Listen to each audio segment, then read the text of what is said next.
From Washington, this is VOA News.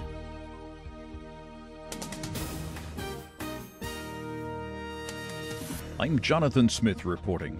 The death toll from Saturday's massive truck bombing in the Somali capital Mogadishu has risen to nearly 240, that is, with more than 300 wounded. It's the deadly attack in the country's history. Angry protesters took to the streets condemning al-Shabaab. The militant group, which often claims attacks in Mogadishu, has so far stayed silent, but the Somali government and terror experts strongly believe the group was responsible. In Washington, the U.S. State Department condemned the attack in the strongest terms. One of the wounded was VOA reporter in Mogadishu, Abdulkadir Mohamed Abdulle. Abdulle sustained injuries to the neck, hand, and burns throughout his body, but he was in good spirits. As he spoke to VOA about his condition, the Somali government has called for 3 days of national mourning.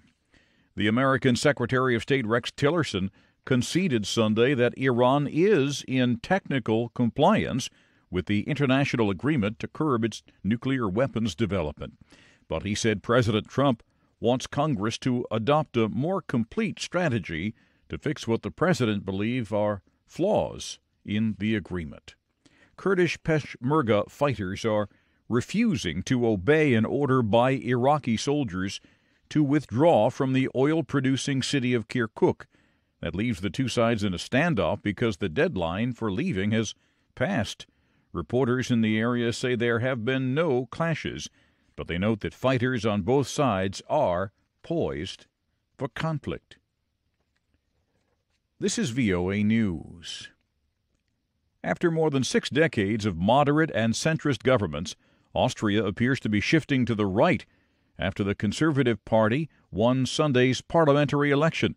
Reuters correspondent Pascal Davies reports. The spotlight is on 31-year-old Sebastian Kurz, who's tipped to become one of the world's youngest leaders if he's voted in as Chancellor.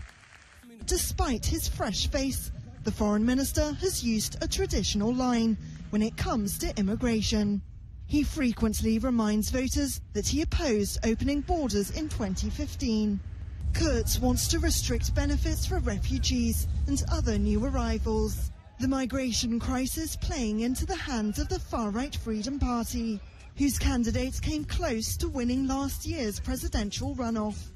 The election stoking more concern among liberals about the rise of populism in Europe. Many Austrians have been complaining about stagnant leadership. Kurz also campaigned for tax cuts and reduced EU regulations, although there is almost no chance that Austria would ever leave the EU. Islamic State fighters have left the Syrian city of Raqqa after they reached a withdrawal agreement with the U.S.-backed Syrian militias surrounding them. Hundreds of civilians have left Raqqa in recent days from the neighborhoods held by Islamic State fighters, taking advantage of the slowdown in the fighting by coalition troops. That slowdown is meant to help civilians safely, that is, evacuate. Wildfires in the western American state of California's famed wine country continue to intensify, taking lives and destroying buildings. This is Fire Captain Jimmy Bernal in Rancho, California. It was wind-driven. Wind-driven is basically powerful winds just start pushing and intensifies the fire. The death toll has now risen to at least 39. Others are still unaccounted for, hundreds of them, and about 100,000 people have evacuated their homes. A runoff vote for the presidency of Liberia will be held between former footballer George Weah and incumbent Vice President Joseph Boakai, according to the Electoral Commission's announcement on Sunday. With over 95% of votes counted in the West African country, Weah has taken 39%, Boakai 29%, neither of them getting anywhere near the 50% required to win the presidency outright after the initial election last week. There's more on these and other developing and late-breaking stories from around the world around the clock at voanews.com and on the VOA News mobile app. I'm Jonathan Smith reporting from the world headquarters of the Voice of America in Washington. That's the latest world news from VOA.